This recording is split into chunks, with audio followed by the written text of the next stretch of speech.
স্বাগতম জনাইছো আপোনালোকক মোৰ পাকঘৰলৈ। আজি আমি বনাম হোৱাইট চিকেন কাৰী।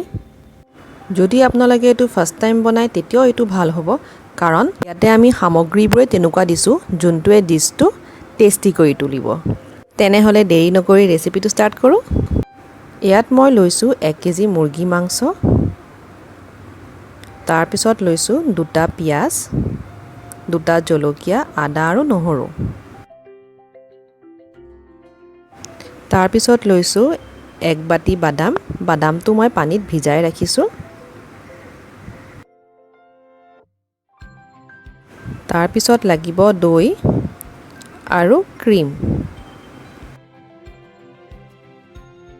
তাৰ পিছত এটা গ্ৰাইণ্ডাৰৰ জার ল'ব। তাতে দি দিব পিয়াজ। পিয়াজখিনি মই কাটি লৈছো ডখৰ ডখৰকে।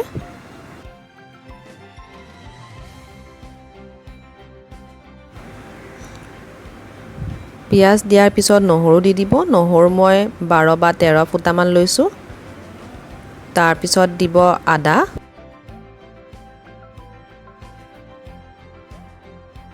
তাৰ পিছত কেঁচা জলকীয়া 2টা দি দিম।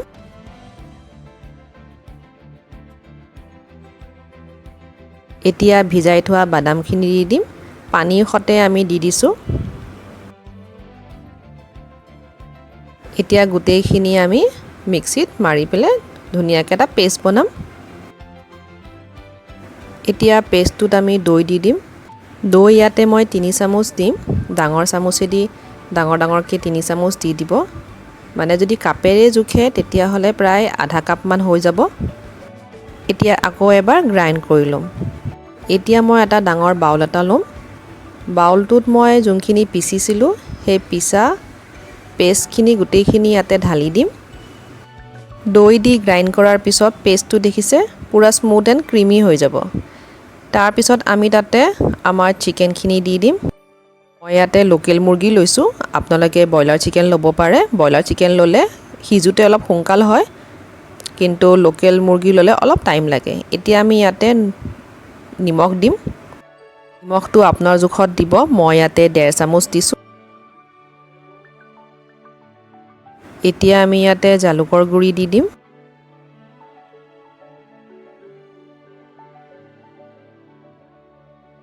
তাৰ পিছত দিম মই 1 চামুচ জিৰা পাউডাৰ। এতিয়া দিম মই ইয়াতে ধনিয়া পাউডাৰ 2 চামুচ। মই জিৰা 1 চামুচ লৈছো আৰু ধনিয়া মই 2 চামুচ দিছো। এতিয়া মই ইয়াত আৰু 1 চামুচ দৈ এড কৰি দিম। এতিয়া ইয়াত মই ক্ৰীম এড কৰিম। ক্ৰীম মই প্ৰায় 25 ml লৈছো। মানে সৰু চামুচেদি 4 চামুচ মান দিছো। এতিয়া গোটেইখিনি ভালদৰে মিক্স কৰি লব। মাংসখিনি যেন ভালকে কোট হৈ যায়। ভালদৰে মিক্স হোৱাৰ পিছত আমি এইখিনি মেৰিনেট কৰি ৰাখিব লাগিব। প্ৰায় 1 ঘণ্টা মান ইয়াত এইখিনি আমি ৰাখি দিম। মই এতিয়া এইখিনি ফ্ৰিজত থৈ দিছো আৰু 1 ঘণ্টা হোৱাৰ পিছত এইখিনি আমি উলাই লম। এতিয়া আমি চিকেন পিচেছবোৰ ফ্ৰাই কৰিম। ফ্ৰাই কৰিবৰ কাৰণে মই এখন ফ্ৰাইং পেন লৈছো। তাতে অলপমান ৰিফাইন তেল দি লৈছো। ৰিফাইন তেল দি পেলে এতিয়া মই পিচ কিটা এটা এটাকে দি যাম।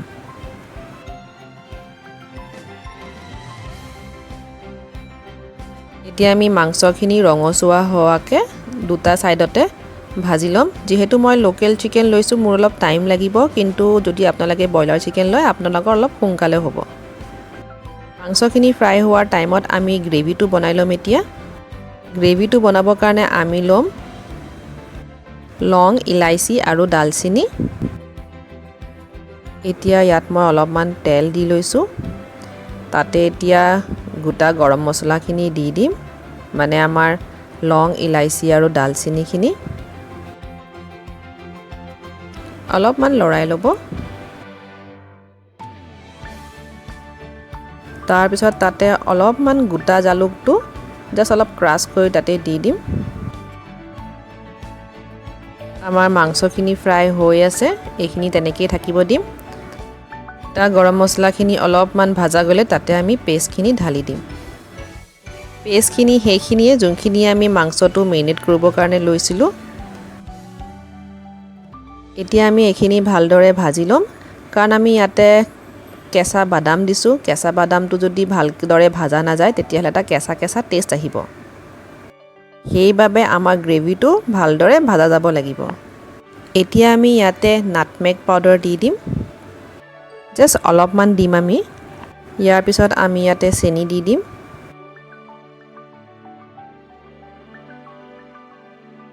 এতিয়া গোটেইখিনি মিলাই পেলাই আমি এইটো অলপ দেৰি কাৰণে ভাজি যাম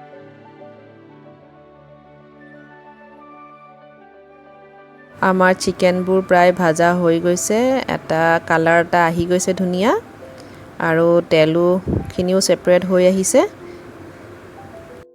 এতিয়া মই গেছৰ ফ্লেমটো অফ কৰি দিম এতিয়া আমাৰ গ্ৰেভিটো চাও কি হৈছেগে ইয়াত এতিয়া মই অলপমান নিমখ দিছোঁ নিমখ অলপমানে দিব কাৰণ আমি আগতো নিমখ দি থৈছোঁ এতিয়া তাতে আমি ভাজা মাংসখিনি ইয়াতে ঢালি দিম এতিয়া দুইখিনিকে আমি ভালদৰে মিলাই ল'ম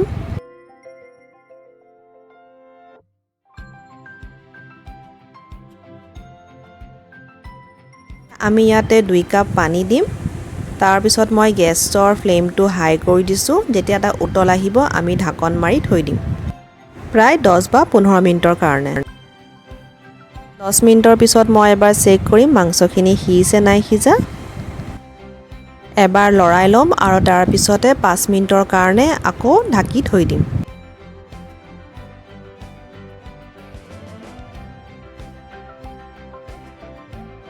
আমাৰ হোৱাইট চিকেন কাৰি বা বাদামী চিকেন ৰেডি হৈ গৈছে এই ৰেচিপিটোত আপোনালোকে গ্ৰেভিটো বেছি পনিয়া নকৰিব অলপমান ডাঠ হৈ থাকে ডাঠ হৈ থাকিলেহে এটো ভাল লাগে খাবলৈ এতিয়া আমি এটো প্লেটিং কৰিম এতিয়া মই বাউল এটাত মাংসখিনি উলাই লম বাদামী চিকেনটো খাবলৈ বিৰাতে ভাল হয় আৰু খুব বেছি স্পাইচিও নহয় এটো বনাওতে বেছি কষ্টও কৰিব নালাগে খালি যোনকিটা মই এটা স্টেপ দিছোঁ সেই স্টেপকিটা ভালকে ফলো কৰিব আৰু আপোনাৰ বাদামী চিকেনটো একদম পাৰফেক্ট হ'ব আৰু টেক্সচাৰটো চাও কিমান ধুনীয়া হৈছে ক্ৰিমি আৰু ৰিচ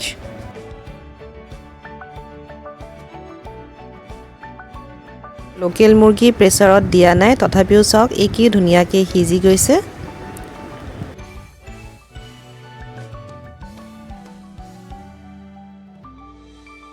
হোৱাইট চিকেন কাৰিটো আপোনালোকে ভাতৰ লগত খাব পাৰে বা ৰুটিৰ লগত খাব পাৰে কিন্তু সবতকে ভাল লাগে এটো বাটাৰ নানৰ লগত আশা কৰিছো আপোনালোকে মোৰ এই ৰেচিপি ভিডিওটো চাই ভাল পালে যদি ভাল পালে তেতিয়া হলে এটা সৰু সাদা লাইক কৰি দিব আৰু মোৰ চেনেলটো যদি সাবস্ক্ৰাইব কৰা নাই তেতিয়া হলে সাবস্ক্ৰাইব কৰিব